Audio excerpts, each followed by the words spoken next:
Welcome to Chartwell Booksellers. This is our 20th anniversary in existence here at Park Avenue Plaza. Thank you.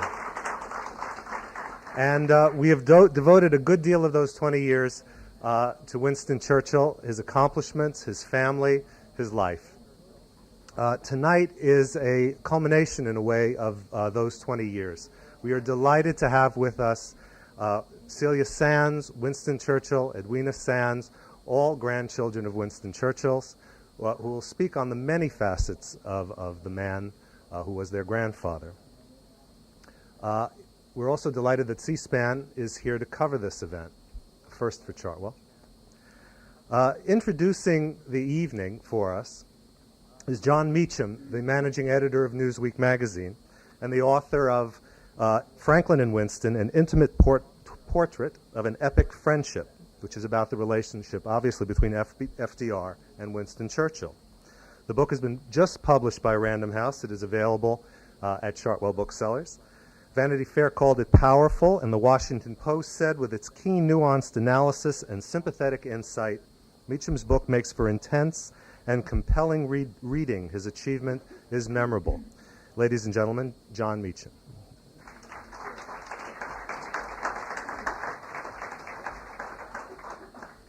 Thank you very much. It's a great honor for me to be here in such grand and glorious company. I'm grateful to Barry Singer for making it possible, and I must say a word of thanks to Winston Churchill, who was unfailingly gracious and kind to me in the writing of my own book.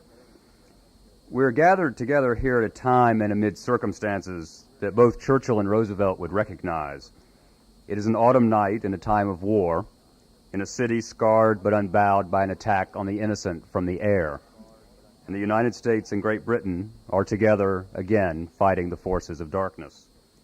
The friendship between Churchill and FDR mirrored that of the special relationship between their two nations.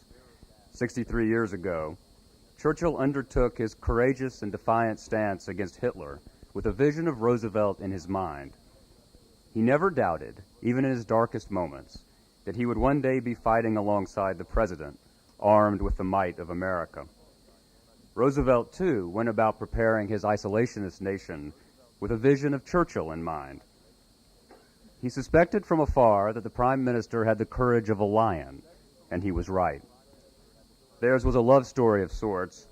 Mary Soames, the Churchill's last surviving child, told me that whenever she thought of her father and the prime minister, of her father and the president, she thought of the French proverb, "In love there is always one who kisses and one who offers the cheek."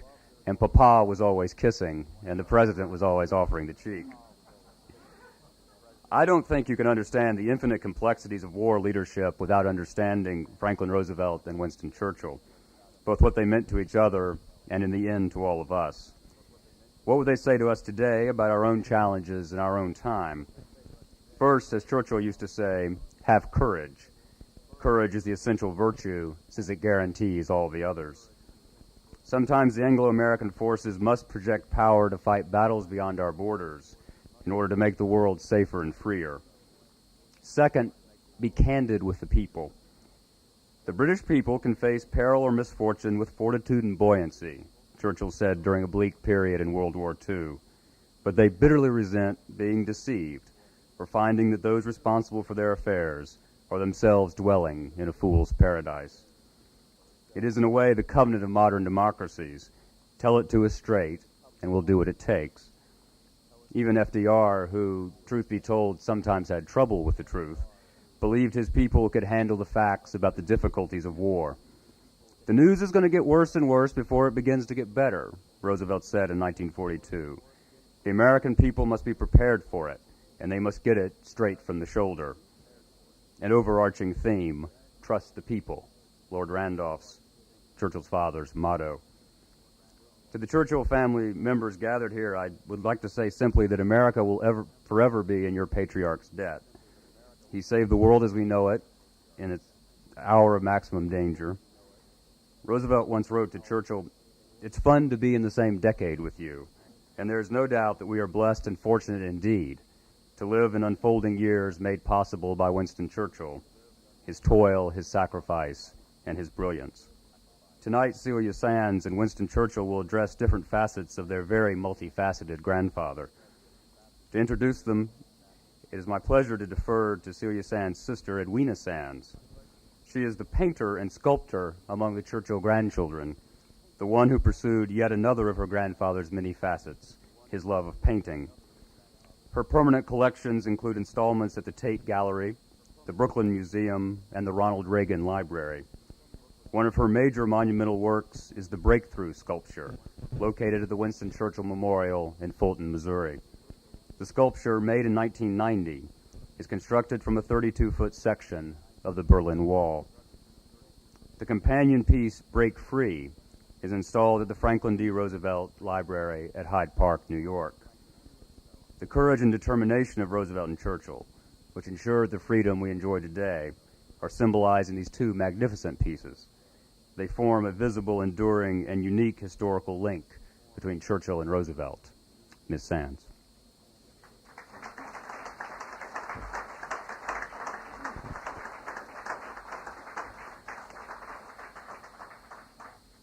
As a grandfather, Winston Churchill belongs to me, Celia, and Winston. But through knowledge of his words and deeds, he is family to all of you as well. Each one of us three grandchildren has 1/4 of Winston Churchill's genes. So you could be getting quite a large portion of him here tonight. Depends how you do the math. Now, a word about the authors. Winston, my cousin, has followed many of Grandpapa's paths. Journalism, war correspondent, member of Parliament. He has shown himself to be politically courageous in the House of Commons and physically courageous in extreme sports. It's true. There was a time when he saved a woman on the ski slopes and took her down on his shoulders on a one of the black runs. Throughout all of this, he has written books not only about Grandpapa, but also about his own father, Randolph Churchill. Now, with this volume, Never Give In, he gives us what we all want. Essential Churchill, the best of Winston Churchill's speeches. A book to keep close at hand at all times, along with Shakespeare and Webster's Dictionary. My sister Celia, starting off like so many of us as a wife and mother, has for the last 10 years been actively seeking new facts and angles and bringing more of Grandpapa to light. Her books have taken her far and wide on physical and mental explorations, unearthing new facts from sites which only she knows where to dig. Her writing is filled with her personality, which makes it always fresh and original. Her most recent book, before the one you're going to hear about tonight, We Shall Not Fail, The Inspiring Leadership of Winston Churchill, is a great book for all people to read. You may think you know it all, but most of us can still find a few more things. Building on this book, she has founded the Churchill Leadership Program, which provides leadership training for all who aspire to lead. Tonight, she will entrance you with Chasing Churchill. This may sound like a mutual admiration society, but something I've learned in America is modesty is not always the best policy. I give you my wonderful cousin Winston and my fabulous sister Celia.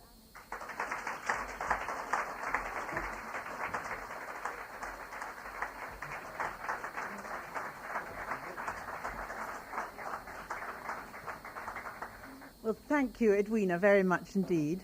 I think you've told so many jokes. That's wonderful. Now we'll have to have a rest before we make anyone laugh again. That was great. Thank you, Barry, very much for organising this event, and nice of you to have me back so soon.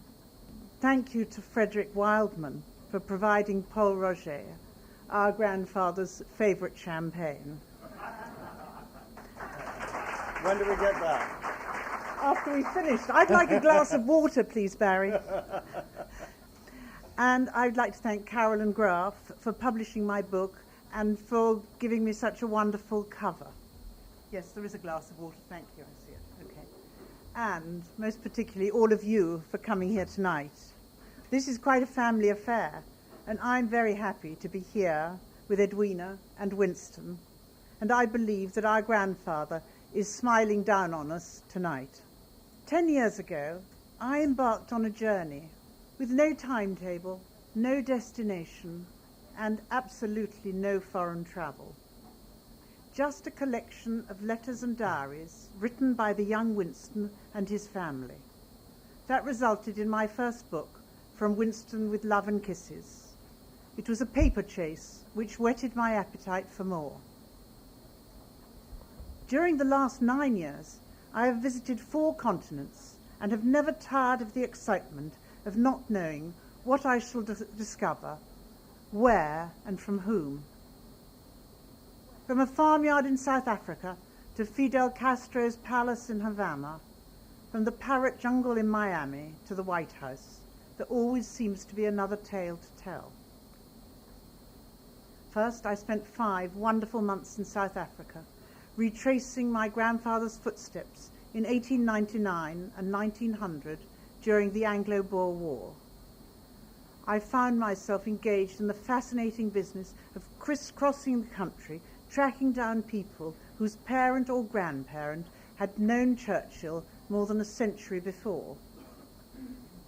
The Churchill Wanted Dead or Alive tells of 9 action-packed months which, if written as fiction, would be laughed off as too far-fetched. As a result of my South African experience, and because I had been lucky enough to accompany my grandfather on a number of holidays towards the end of his life, I decided it would be fun to discover about other journeys that he had made.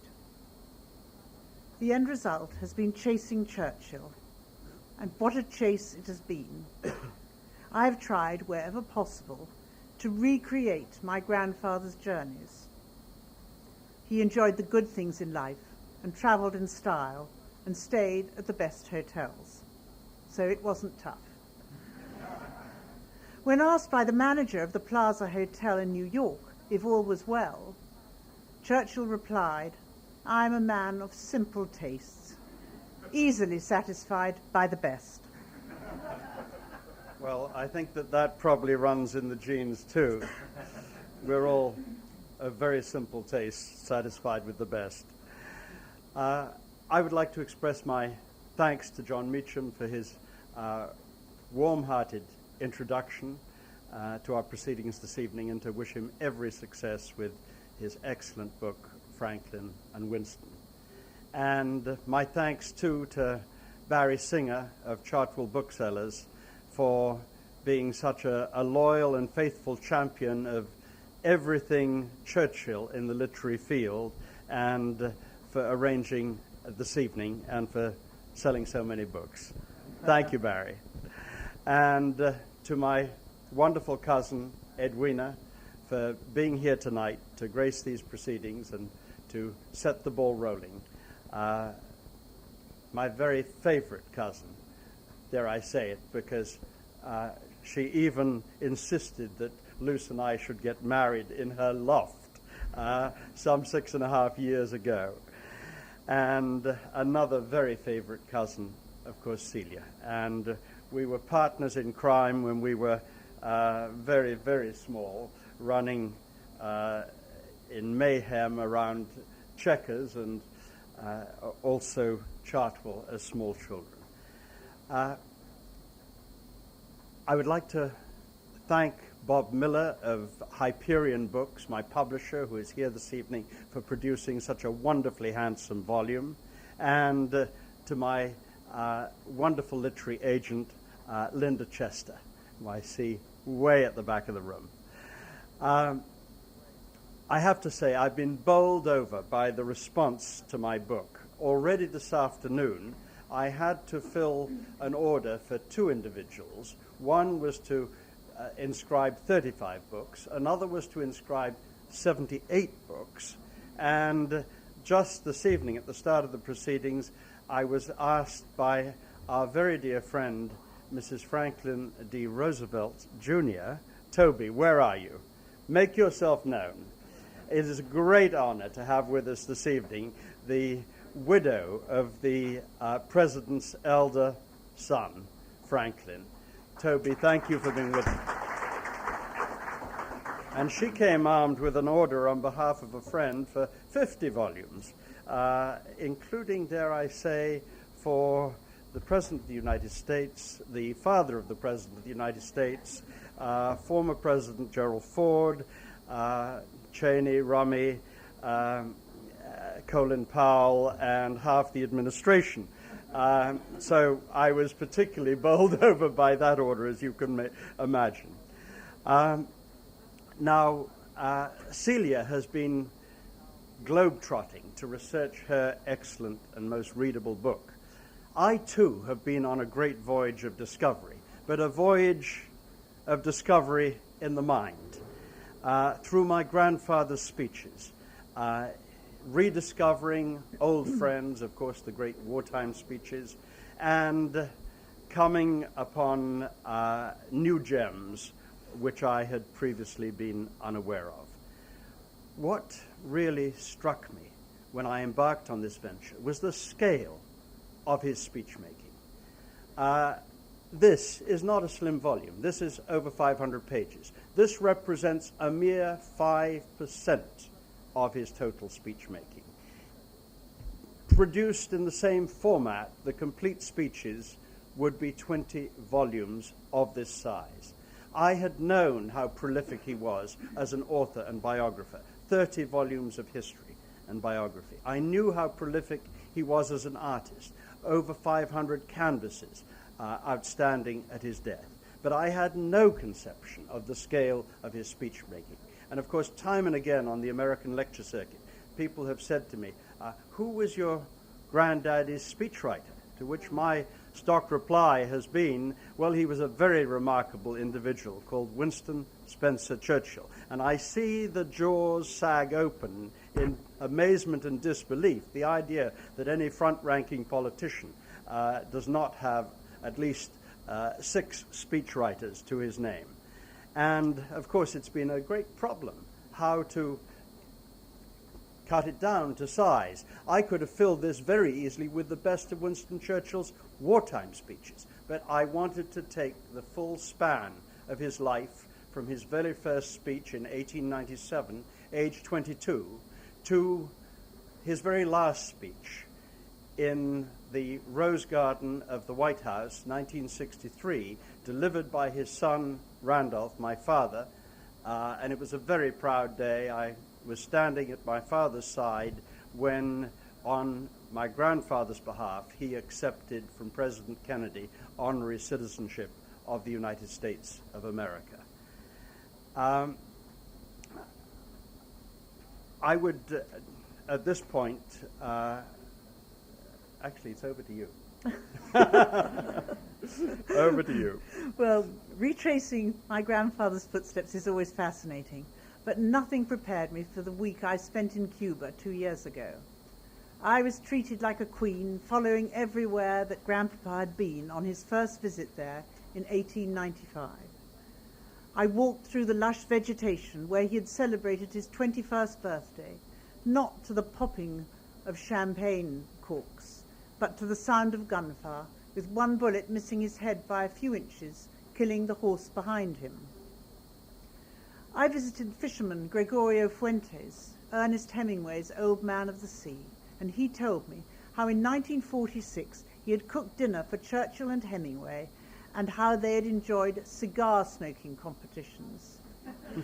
These, as far as I could gather, from the gnarled 103-year-old man with the tears pouring down his face, amounted to making as much smoke as possible. I was invited to lunch by Fidel Castro, and he entertained me in very uncommunistic style. We had rows and rows of knives and forks and glasses, all at what was essentially a lunch for two with our interpreter. Castro told me with huge pride how when he came to power, he made sure that my grandfather was supplied with his favorite cigars till the end of his days.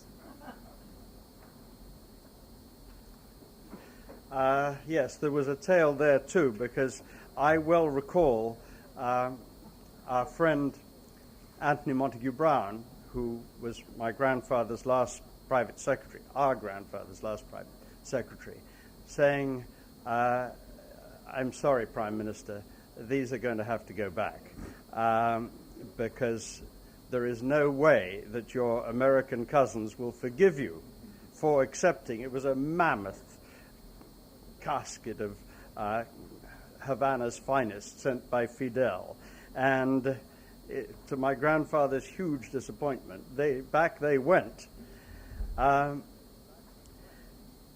So fast forward 4 years from Havana. He's already been on the northwest frontier of India, fighting the Pathan tribesmen in the very area where Osama bin Laden is believed to be lurking today, the Swat and the Moman valleys. And then he took part in the last great cavalry charge of history in Omdurman in the Sudan. And then to South Africa, where he was taken prisoner by the Boers, and he dramatically escaped. And he arrives in Durban on the 23rd of December, 1899. And he describes it in My Early Life. I reached Durban to find myself a popular hero. I was received as if I'd won a great victory. The harbor was decorated with flags. Bands and crowds thronged the quays. Whirled along on the shoulders of the crowd, I was carried to the steps of the town hall, where nothing would content them but a speech, which, after a becoming reluctance, I was induced to deliver. This is not the time for a long speech. We've got outside the region of words. We have to go to the region of action. We are now in the region of war, and in this war we have not yet arrived at the halfway house. But with the determination of a great empire, surrounded by colonies of unprecedented loyalty, we shall carry our policy to a successful conclusion under the old Union flag. There will be an era of peace, liberty, equality, and good government in South Africa. And then a year later, he's at the Waldorf Astoria Hotel in New York City.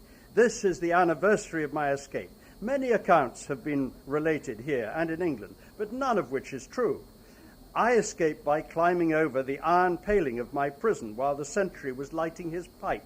I passed through the streets of Pretoria unobserved and managed to board a coal train on which I hid among the sacks of coal. When I found the train was not going in the direction I wanted, I jumped off. I wandered about aimlessly for a long time, suffering from hunger, and at last I decided that I must seek aid at all risks. I knocked on the door of a kraal, expecting to find a Boer, and to my joy found it occupied by an Englishman named John Howard, who ultimately helped me to reach British lines. It was in December 1899, when Churchill escaped as a prisoner of war in Pretoria, that a bounty of £25 was put on his head for his capture, dead or alive. The grandson of the Boer Secretary for War showed me a letter that my grandfather had left on the pillow when he climbed over the prison wall. Never one to lose his sense of humour, he ended the letter with these words: "Regretting that circumstances have not permitted me to bid you a personal farewell." He later wrote, "I became, for the time, quite famous." This was the understatement of the century. With an English father and an American mother, his fate was a matter of acute interest on both sides of the Atlantic.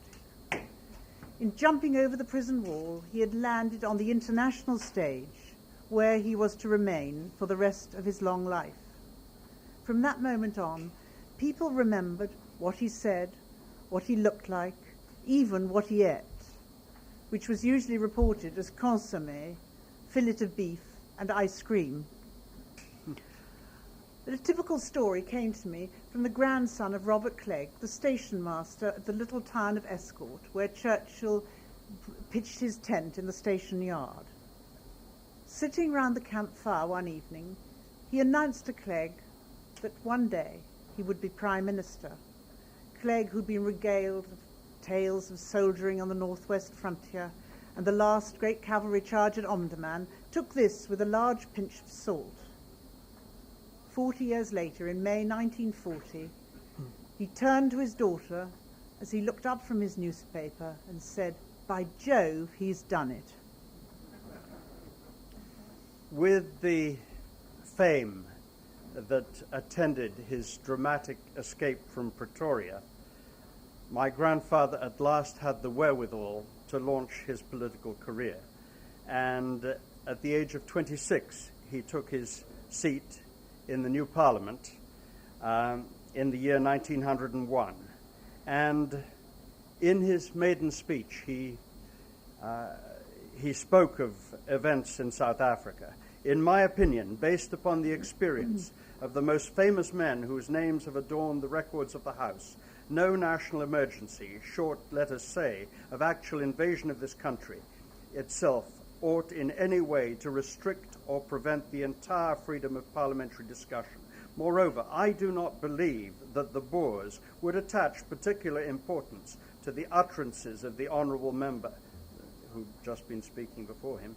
No people in the world receive so much verbal sympathy and so little practical support as the Boers. If I were a Boer fighting in the field, and if I were a Boer, I hope I should be fighting in the field. That was something he got very much criticized for. It was a courageous statement to make at the time when his country was fighting the Boers. I would not allow myself to be taken in by any message of sympathy, not even if it were signed by 100 honourable members.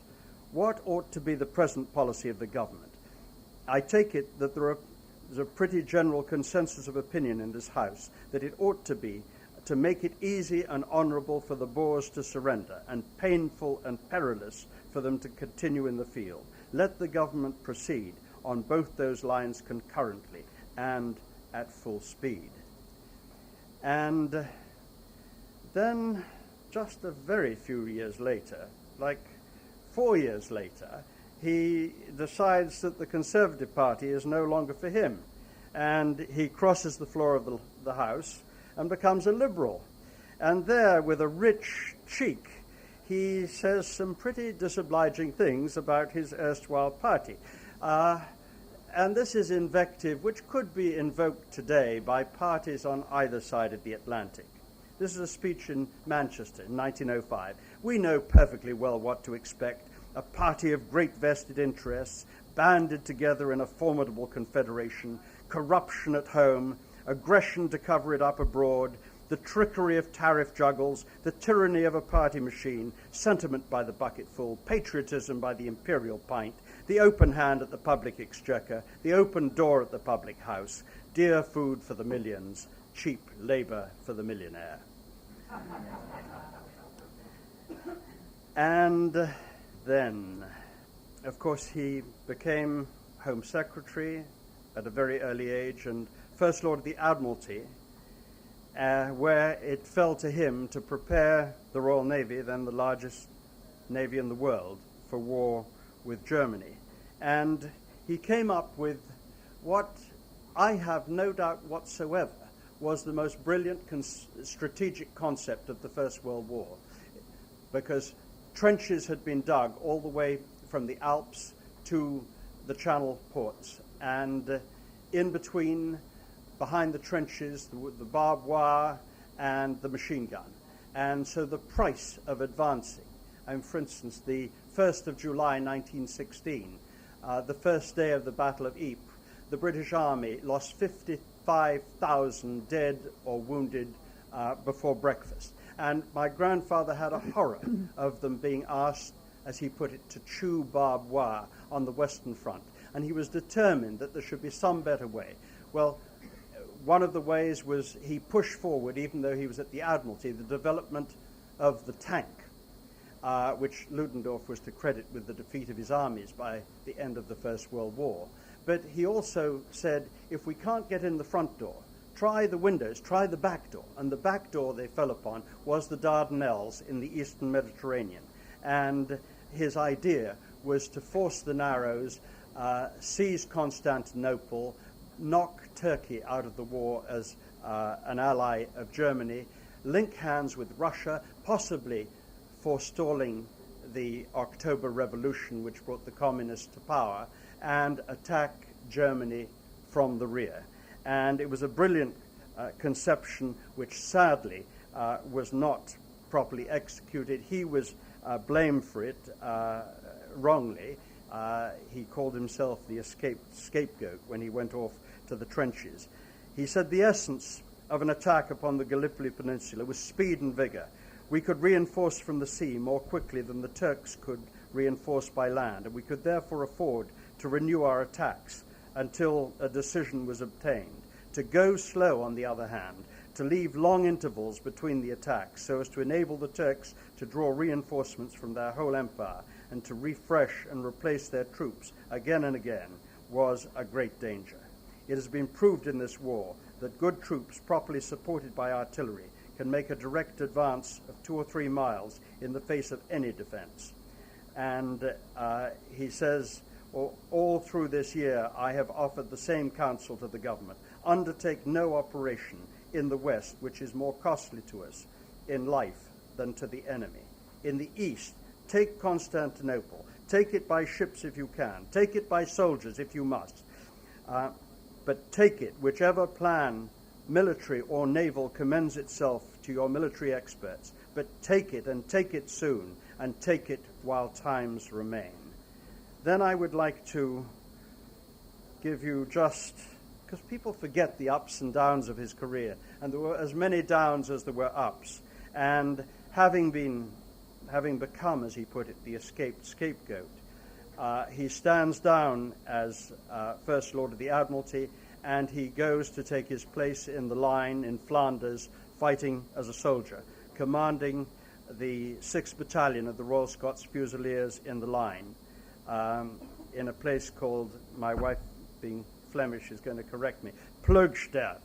Plugstad, sorry. The British Tommy just called it simply Plug Street. And he comes back and he makes a brief reference in the House of Commons to the 9th Scottish Division, in which he was commanding a battalion. I will tell the House the story of the 9th Scottish Division. This division was the premier division of Scotland, the first division of the new army to be raised in Scotland at the beginning of the war. In the Battle of Loos, this division, with the other Scottish division, the 15th, played a very notable part. Out of 9,500 infantry who advanced to attack, 6,000 were killed and wounded in the battle. Some of the battalions lost 3/4 of their strength, but nearly all succeeded in achieving the task which was set them, of gaining the positions, some of the most important, and they were only lost when they were subsequently handed over at a later stage to other troops. That gives you a flavor of the slaughter that there was. And he ends, you talk of the charge of Balaclava and the charge of the Fusiliers at Albuera, but those deeds pale before the deeds which have been done by the new divisions raised in the British Army.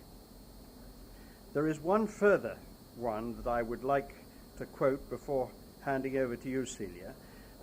This is amazing. I mean, Edwina quite rightly said, this is something that should be on everybody's desk or everyone's bedside, because it's rather like the Bible, that for every occurrence there is something that is appropriate. Mayor Giuliani was quoting one of the wartime speeches. And my grandfather is well known for his prescience in warning of Nazi Germany in the 30s and the dangers from Soviet Russia after the Second World War. But how many know that 82 years ago he was warning of the dangers of something called Islamic fundamentalism? And in a speech to the House of Commons, 1921, as British Colonial Secretary, he speaks of a large number of the Saudi king bin Saud's followers belong to the Wahhabi sect, a form of Mohammedanism which bears, roughly speaking, the same relation to Orthodox Islam as the most militant form of Calvinism would have borne to Rome in the fiercest times of the religious wars of Europe. The Wahhabis profess a life of exceeding austerity, and what they practice themselves, they rigorously enforce on others. They hold it as an article of duty as well as of faith to kill all who do not share their opinions and to make slaves of their wives and children. Women have been put to death in Wahhabi villages for simply appearing in the streets. It is a penal offense to wear a silk garment. Men have been killed for smoking a cigarette. And as for the crime of alcohol, the most energetic supporter of temperance in this country falls far behind them. Austere, intolerant, well-armed, and bloodthirsty. In their own regions, the Wahhabis are a distinct factor which must be taken into account, and they have been, and still are, very dangerous. Well, some years after he left South Africa, after much involvement with the United States in peace and war, he described it as my other country. He had been very impressed with his mother's native land, both when he passed through en route to Cuba in 1895 and during a lecture tour in 1900. But it was not until 1929, when for the first time in his political life he was out of office, that he found time to return. Writing to the American financier Bernard Baruch, he explained, "I want to see the country and to meet the leaders of its fortunes." Somewhat similar sentiments were echoed in a letter to William Randolph Hearst, the foremost American newspaper proprietor. "We must discuss the future of the world, even if we cannot decide it." Disembarking in Quebec, Churchill first crossed Canada as a guest of the Canadian Pacific Railway.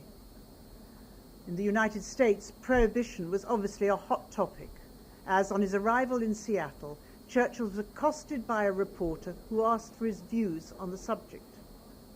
The former Chancellor of the Exchequer had the figures at his fingertips and avoided any criticism of American policy by the shrewd observation, "In Britain, we realize £100 million a year from our liquor taxes, which amount, I understand, you give to your bootleggers." Travelling down the West Coast, he stayed with Hearst, and he wrote that his host's two establishments at San Simeon and in Hollywood were magnificent, and his two wives, Mrs. Hearst and the actress Marion Davis, his mistress, charming. Churchill hit it off with all he met, including Charlie Chaplin, who he described as bolshy in politics and delightful in conversation, and who would be his frequent guest at Chartwell in the following years. Senator Harry Byrd Jr., who is now 87 years old, had the oldest living memory of my grandfather, who at one stage of his North American tour stayed with Byrd's parents, Harry Byrd Sr., who was the governor of Virginia, and his son remembers the visit vividly.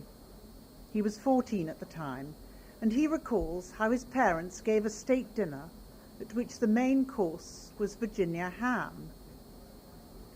Churchill believed that a gentleman always has mustard with his ham. So he asked his hostess if he could have some mustard.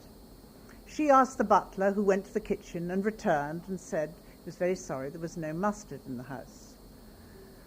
Well, Mrs. Byrd turns to her guest of honour and said, "I'm really sorry, but we don't have any mustard in the house. But of course, if you really want some, I could send to the store." Well, clearly she was expecting this so-called well-bred young man to say, "No, no, of course." But he didn't. He said that would be very kind. So the Virginia ham got cold while they waited for someone to go to the store. This was just one of several incidents, including wanting to choose the menus, to alter the Byrd's normal meal times, not to mention running around in his underwear, which led to Mrs. Byrd exclaiming to her husband, as Churchill's car drove off after 10 long days, "Don't ever ask that dreadful man here again."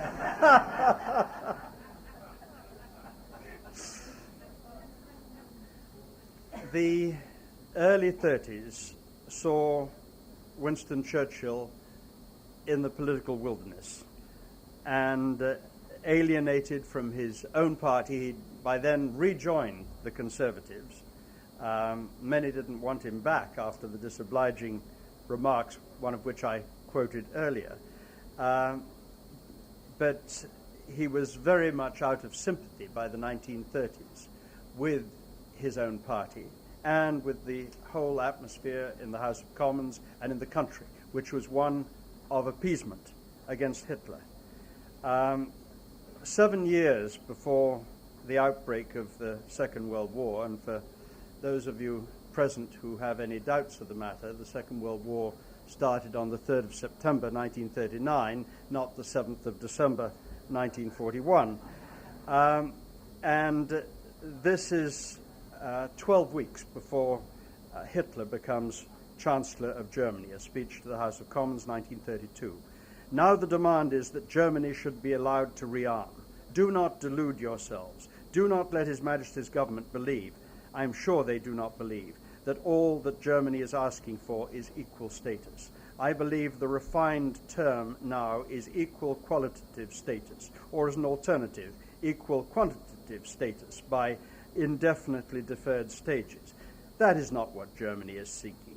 All these bands of sturdy Teutonic youths marching through the streets and the roads of Germany with the light of desire in their eyes to suffer for their fatherland are not looking for status. They are looking for weapons. And when they have the weapons, believe me, they will then ask for the return of lost territories and lost colonies. And when that demand is made, it cannot fail to shake and possibly shatter to their foundations every one of the countries I have mentioned, and some other countries I have not mentioned. And then, a couple of years later, in a broadcast from London, 1934, at present we lie within a few minutes' striking distance of the French, Dutch, and Belgian coasts, and within a few hours of the great aerodromes of Central Europe. We are even within cannon shot of the continent. So close as that. Is it prudent? Is it possible, however much we might desire it, to turn our backs upon Europe and ignore whatever may happen there? And then fast forward to Munich, when shamefully the governments of France and Britain sold out the liberties of the Czechoslovak peoples. And Mr. Chamberlain came back from Munich brandishing a piece of paper saying, "Peace in our time." And at this point, you must understand that our grandfather could count his political friends and allies on the fingers of one hand.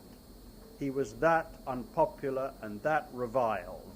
And he starts off his Munich speech, October 38. I will begin by saying the most unpopular and most unwelcome thing. I will begin by saying what everybody would like to ignore or forget, but which must nevertheless be stated, namely that we have sustained a total and unmitigated defeat, and that France has suffered even more than we have. Viscountess Astor, nonsense!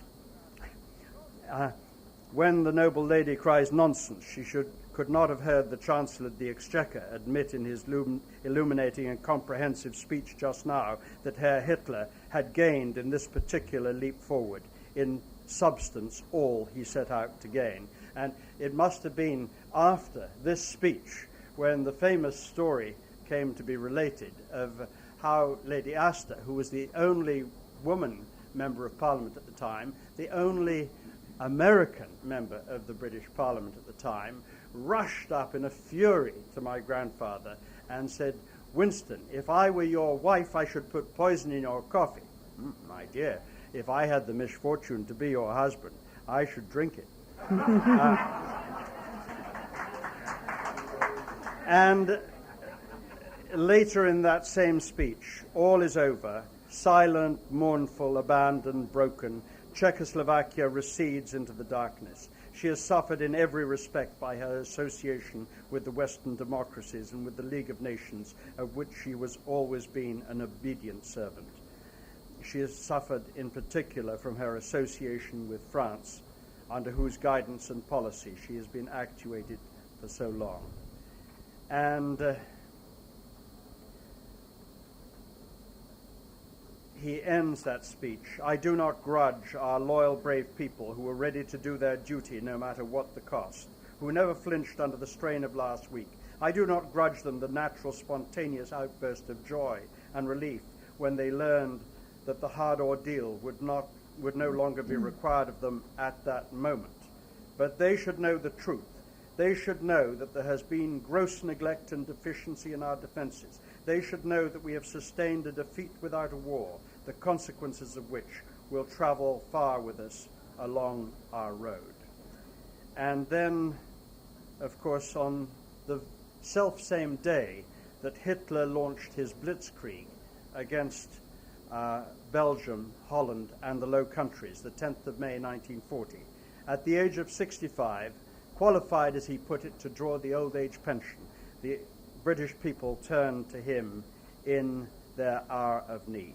And if you were to ask me to point to his single most important speech, it has to be his briefest, it has to be his first as Prime Minister to the House of Commons on the 13th of May. And you must understand the previous 10 years there had been nothing but drift, disarmament and appeasement and false reassurances from the political leaders of Britain. And the whole world was watching on. What would Britain do under these circumstances? Would we surrender? And he provides the answer. I would say to the House, as I have said to those who have joined this government, I have nothing to offer but blood, toil, tears and sweat. We have before us an ordeal of the most grievous kind. We have before us many, many long months of struggle and of suffering. You ask what is our policy. I can say it is to wage war by sea, land and air, with all our might and with all the strength that God can give us, to wage war against a monstrous tyranny never surpassed in the dark, lamentable catalogue of human crime. That is our policy. You ask what is our aim. I can answer in one word. It is victory. Victory at all costs. Victory in spite of all terror. Victory, however long and hard the road may be. For without victory, there is no survival. And again, just a couple of weeks later, following the retreat from Dunkirk, even though large tracts of Europe and many old and famous states have fallen or may fall into the grip of the Gestapo and all the odious apparatus of Nazi rule, we shall not flag or fail. We shall go on to the end. We shall fight in France. We shall fight on the seas and the oceans. We shall fight with growing confidence and growing strength in the air. We shall defend our island, whatever the cost may be. We shall fight on the beaches. We shall fight on the landing grounds. We shall fight in the fields and in the streets.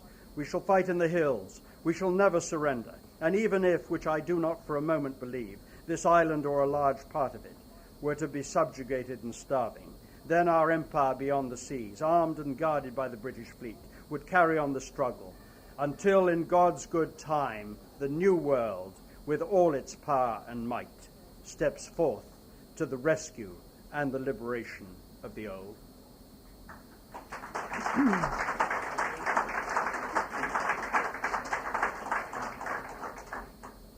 Few people nowadays realize how extensive and hazardous were Churchill's travels during World War II.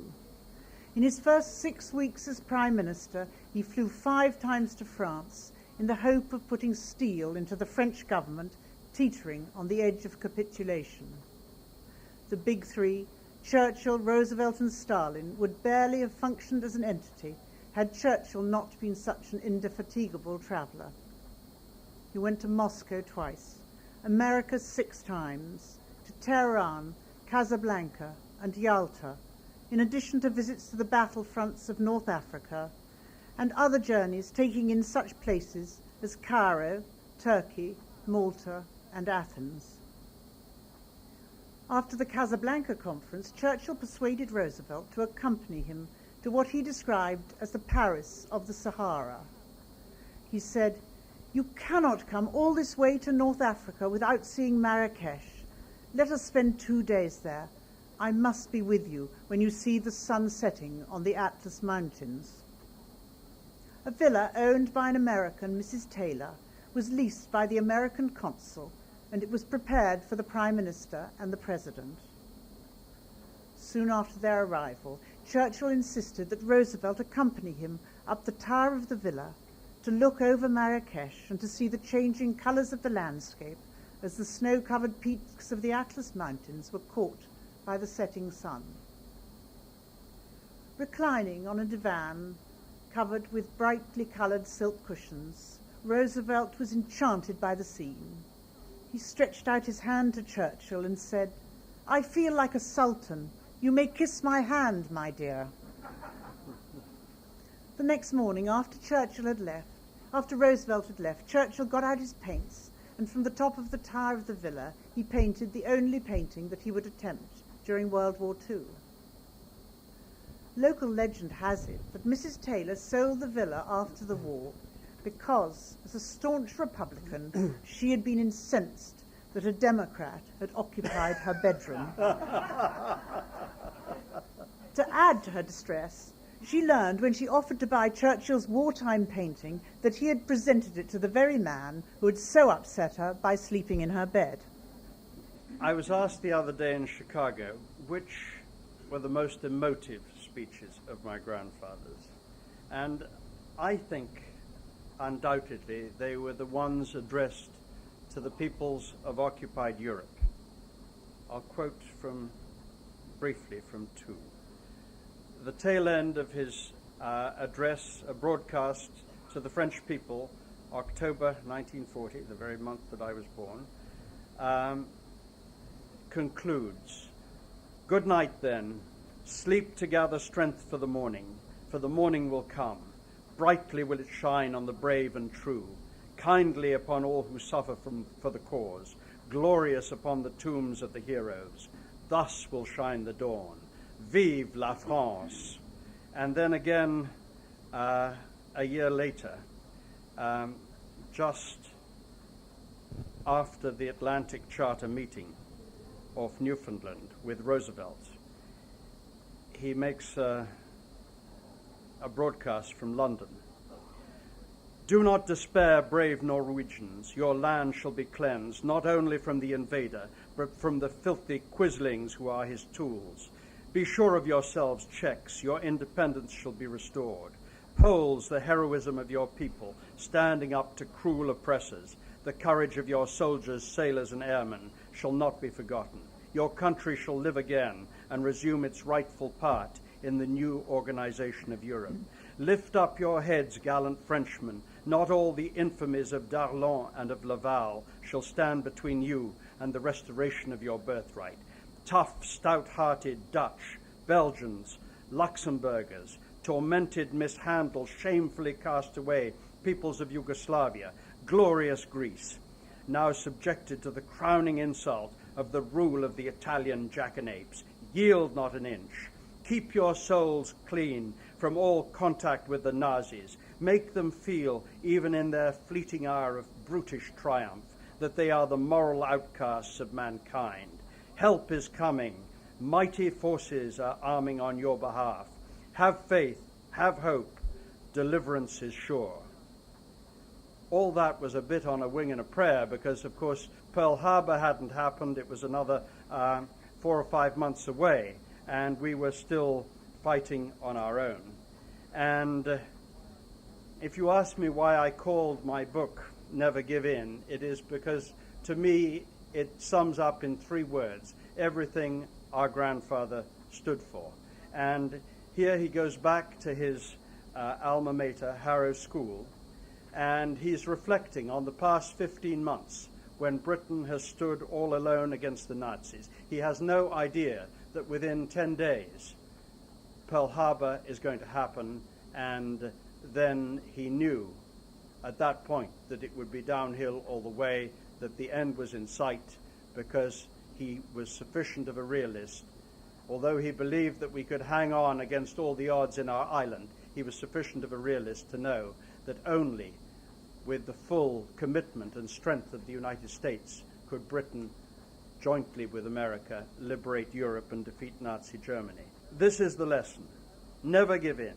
Never give in. Never, never, never, never. In nothing great or small, large or petty. Never give in except to convictions of honor and good sense. never yield to force, never yield to the apparently overwhelming might of the enemy. We stood all alone a year ago, and to many countries it seemed that our account was closed. We were finished. All this tradition of ours, our songs, our school history, this part of the history of this country, were gone, finished, liquidated. And then a wonderful speech which he gave in 1943, September, at Harvard University on receiving an honorary doctorate. That's a wonderful wheeze, honorary doctorates, for getting a free speech out of a great speaker. But he came very eagerly, I have to say. Twice in my lifetime, and this so applies to the situation today, twice in my lifetime the long arm of destiny has searched across the oceans and involved the entire life and manhood of the United States in a deadly struggle. There was no use in saying, we don't want it, we won't have it. Our forebears left Europe to avoid these quarrels. We have founded a new world which has no contact with the old. There was no use in that. The long arm reaches out remorselessly, and everyone's existence, environment, and outlook undergo a swift and irresistible change. What is the explanation, Mr. President, of these strange facts, and what are the deep laws to which they respond? I will offer you one explanation. There are others, but one will suffice. The price of greatness is responsibility. If the people of the United States had continued in a mediocre station, struggling with the wilderness, absorbed in their own affairs, a factor of no consequence in the movement of the world, they might have remained forgotten and undisturbed beyond their protecting oceans. But one cannot rise to be in many ways the leading community in the civilized world without being involved in its problems, without being convulsed by its agonies and inspired by its causes. And then a brief snippet on the 6th of June, 1944. You must understand, the night before going to bed, he had said to our grandmother, before she went to bed because he stayed up late, he said, "My dear, by the time you wake up in the morning, 100,000 young men could be dead." That was his worry. He knew the dangers from experience at Gallipoli and elsewhere of opposed landings against fortified positions launched from the sea. And mercifully, it turned out not to be a fraction of that, because our surprise as to where the blow would fall was so, our secret was so well kept. The House should, I think, take formal cognizance of the liberation of Rome by the Allied armies under the command of General Alexander, with General Clark of the United States Service and General Oliver Leese in command of the 5th and 8th Armies, respectively. This is a memorable and glorious event which rewards the intense fighting of the last 5 months in Italy. I have also to announce to the House that during the night and the early hours of this morning, the first of a series of landings in force upon the European continent has taken place. In this case, the liberating assault fell upon the coast of France. An immense armada of upwards of 4,000 ships, together with several thousand smaller craft, crossed the Channel. Massed airborne landings have successfully been effected behind enemy lines, and the landings on the beaches are proceeding at various points at the present time. The fire of the shore batteries has been largely quelled. The obstacles that were constructed in the sea have not proved so difficult as was apprehended. The Anglo-American allies are sustained by about 11,000 first-line aircraft, which can be drawn upon as may be needed for the purposes of the battle. I cannot, of course, commit myself on any particular details. Reports are coming in rapid succession. So far, the commanders who are engaged report that everything is proceeding according to plan. And what a plan! The vast operation is undoubtedly the most complicated and most difficult that has ever taken place. It involves tides, waves, winds, visibility, both from the air and sea standpoint, and the combined employment of land, air, and sea forces in the highest degree of intimacy and in contact with conditions which could not and cannot be fully foreseen. And then on to VE Day, the 8th of May, 1945, a broadcast from London. Yesterday morning at 2:41 a.m. at headquarters, General Jodl, the representative of the German High Command, and Grand Admiral Dönitz, the designated head of the German state, signed the act of unconditional surrender of all German land, sea, and air forces in Europe to the Allied Expeditionary Force and simultaneously to the Soviet High Command. And then he goes outside to the balcony of the Ministry of Health. And there's a huge crowd which fills Whitehall. God bless you all. This is your victory. It's the victory of the cause of freedom in every land. In all our long history, we have never seen a greater day than this. Everyone, man or woman, has done their best. Everyone has tried. Neither the long years nor the dangers nor the fierce attacks of the enemy have in any way weakened the independent resolve of the British nation. There we stood, alone. Did anyone want to give in? The crowd shouted no. Were we downhearted? No. The light went out and the bombs came down, but every man and woman and child in the country had no thought of quitting the struggle. London can take it. So we came back after long months from the jaws of death and out of the mouth of hell, while all the world wondered.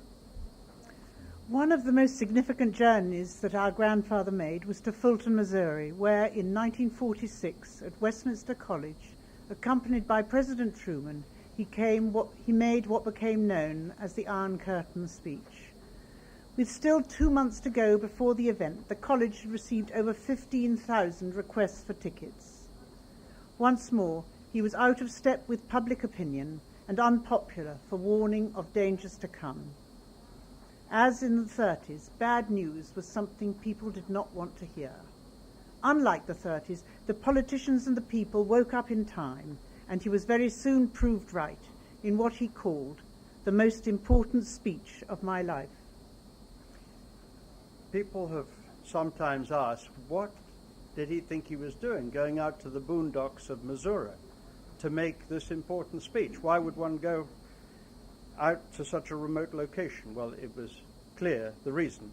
He knew he would be speaking at the feet of the President of the United States of America, President Harry Truman, who I think I'm right in saying was president of the college, and certainly it was in his home state.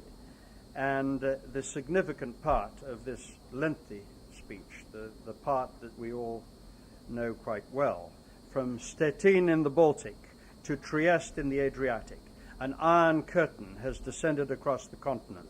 Behind that line lie all the capitals of the ancient states of Central and Eastern Europe: Warsaw, Berlin, Prague, Vienna, Budapest, Belgrade, Bucharest, and Sofia. All these famous cities and the populations around them lie in what I must call the Soviet sphere, and all are subject in one form or another, not only to Soviet influence, but to a very high and in many cases increasing measure of control from Moscow. He then, hold on, it's over to you. Wherever Churchill went, his easels and paints went too. In 1948, while he was staying in Aix-en-Provence, he visited the Fontaine de Vaucluse. Aladino Panza took me to the spot where Churchill had set up his easel on a large flat rock by the river, where a woman had been washing her clothes. She was Panza's mother, and the rock was recognized locally as her site for washing. "You have no right to do this," she said to Churchill. "Do you realize that this is Winston Churchill?" replied one of his bodyguards. "I don't care who it is. Even Winston Churchill must ask my permission," said Madame Panza. The cause of the altercation understood the conversation perfectly and asked politely in French, "Madam, may I put my easel here?" "Yes," said Madame Panza, "but you could at least have asked me first." Churchill insisted on visiting the spectacular source of the river, which sprang from under a limestone cliff. Those accompanying him felt that this involved too arduous a climb, so a donkey was produced. His detective told me that he thought Churchill did not look at his best on this animal. Therefore, he confiscated the paparazzi's films. But one cameraman must have eluded the detective, as when I went there, I was shown the offending photographs. And one thing is sure, that my grandfather looked like the proverbial sack of potatoes. I was also told that the donkey that he rode that day, his usual job was pulling the garbage cart. I was lucky enough to spend a number of holidays with my grandfather in his later years, and the first was an incredible Mediterranean cruise on the Christina, the Onassis yacht, in 1959. For 3.5 weeks we sailed around the Greek islands, during which time the marriages of Maria Callas and Aristotle Onassis disintegrated before our eyes. 3 generations of Churchill women, my grandmother, my mother, and myself, were infuriated by the diva and her spoilt and disagreeable behavior. I have to say we weren't great opera fans, so we didn't go there with preconceived adoration of this woman. Grandpapa seemed totally unaware of her irritation at having to play second fiddle to him, and bemused by her desire to feed him ice cream from her spoon when he had a perfectly good one of his own. But early on in his life, Churchill had said, "We are all worms, but I do believe that I am a glowworm." If Callas had known this, she might have been less surprised to realize that he, and not she, was the star of all the expeditions ashore. One day we visited the magnificent amphitheatre at Epidaurus, and it was absolutely full of flowers. Well, this, of course, was Callas's ground. This is where she might quite reasonably have felt that she was on her own territory. And so she turned to my mother and she said, "Look, Diana, look at these fantastic flowers. Aren't they beautiful? What kind people. But please explain to me, why do you think they're in the shape of a V?"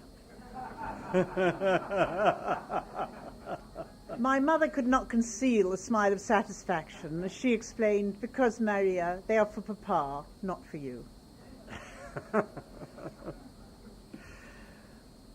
Shortly after the Fulton speech, and you've got to understand by then he's out of office, he is 72 years old.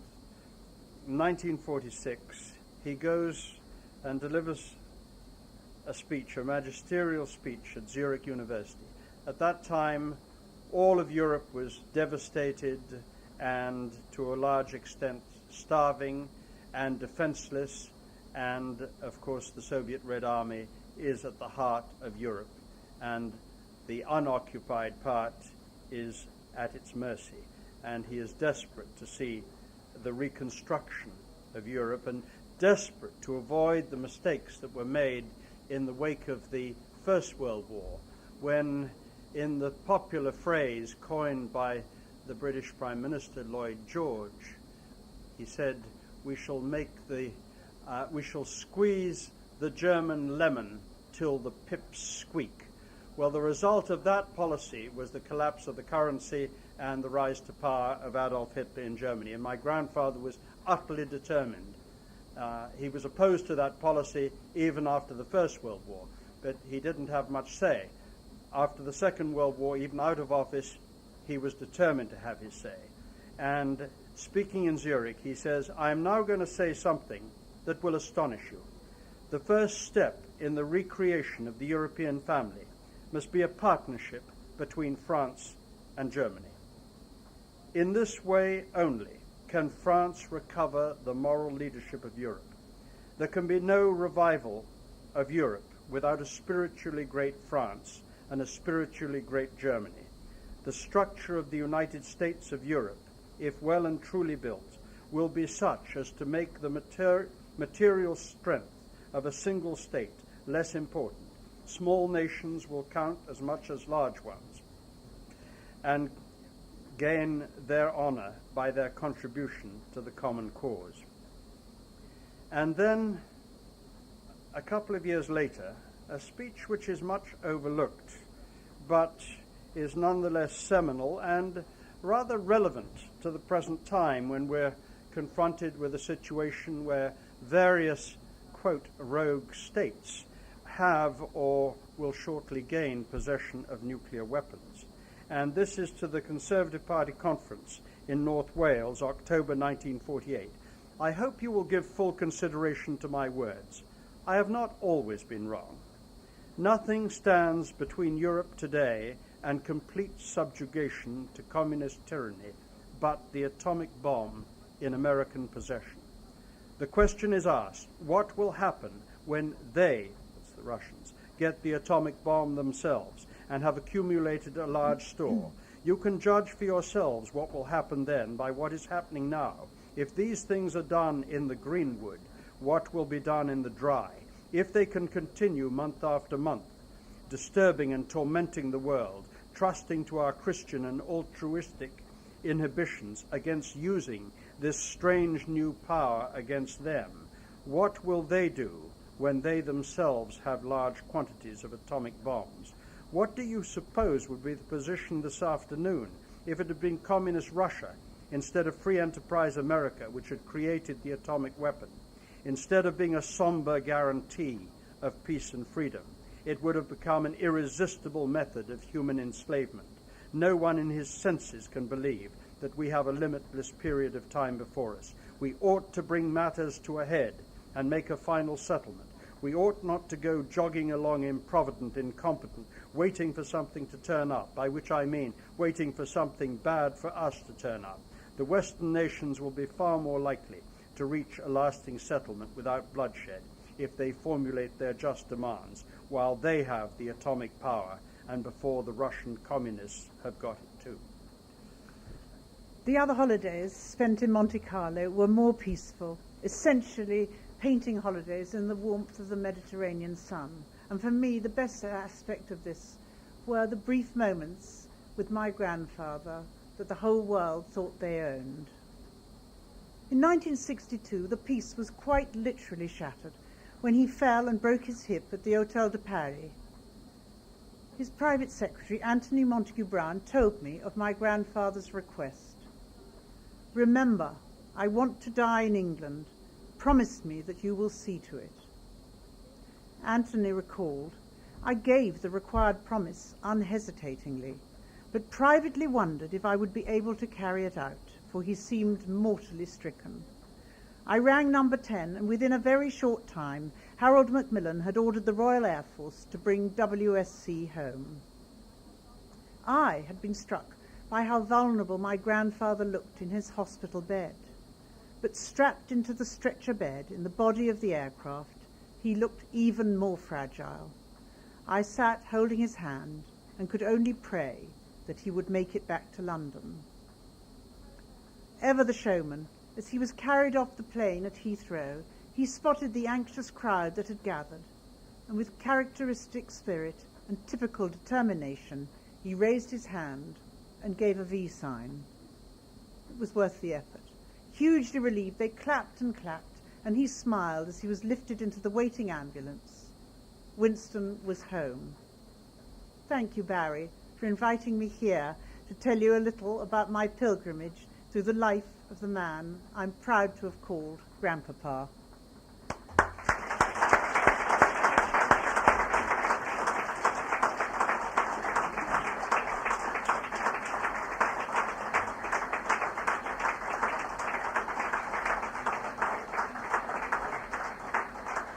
May I conclude with the last of our grandfather's speeches, delivered in April 1963 by my father in the Rose Garden of the White House in reply to President John F. Kennedy's award of honorary United States citizenship by the President and Congress of the United States. I am, as you know, half American by blood, and the story of my association with that mighty and benevolent nation goes back nearly 90 years to the day of my father's marriage. In this century of storm and tragedy, I contemplate with high satisfaction the constant factor of the interwoven and upward progress of our peoples. Our comradeship and our brotherhood in war were unexampled. We stood together, and because of that fact, the free world now stands. Nor has our partnership any exclusive nature. The Atlantic community is a dream that can well be fulfilled to the detriment of none and to the enduring benefit and honor of the great democracies. Mr. President, your action illuminates the theme of unity of the English-speaking peoples, to which I have devoted a large part of my life. I would ask you to accept yourself and to convey to both houses of Congress, and through them to the American people, my solemn and heartfelt thanks for this unique distinction, which will always be proudly remembered by my descendants. And so say all of us. Thank you, ladies and gentlemen.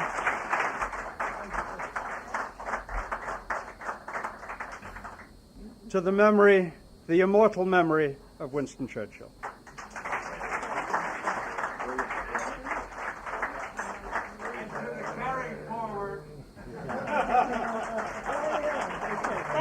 Ladies and gentlemen, thank you very much for coming. Thank you to Paul Roger for the champagne, which is now being served. The bookstore is open, and you're welcome to buy books. Thank you again.